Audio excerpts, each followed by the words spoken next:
যারা ব্যারিকেড দিচ্ছিল জাতির পিতার আহ্বানে সাড়া দিয়ে, তাদের উপর গুলি চালিয়েছিল পাকিস্তানি সেনাবাহিনী। আর চট্টগ্রামে সেই সেনাবাহিনীর দায়িত্বে জিয়াউর রহমান ছিল, এবং জিয়াউর রহমানও যারা সেই সময় ব্যারিকেড দিয়েছে তাদের উপর গুলি চালিয়েছে। একটা ঘোষক হিসেবে, হ্যাঁ, রেডিওর ঘোষক, টেলিভিশনের ঘোষক, আমাদের এই যে মিটিংয়েরও তো ঘোষক আছে, তাই না? তো ঘোষক তো সেই ঘোষক, কাজে এটা নিয়ে বড়াই করার তো কিছু নেই। হত্যার পর ইতিহাস থেকে তার নামটা মুছে ফেলার আপ্রাণ চেষ্টা।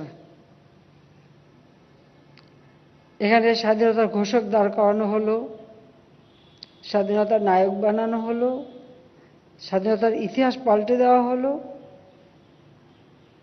সেই ঘোষকের আর কোনো ঠিকানা থাকবে না। তার কারণ আজকে বিশ্ব নেতৃবৃন্দ তারাই কিন্তু আজ এটা নিজেরাই প্রচার করছেন, এবং অনেক জায়গায় রেজলিউশনও হচ্ছে যে 26শে মার্চ জাতির পিতা বঙ্গবন্ধু শেখ মুজিব স্বাধীনতা ঘোষণা দিয়েছিলেন।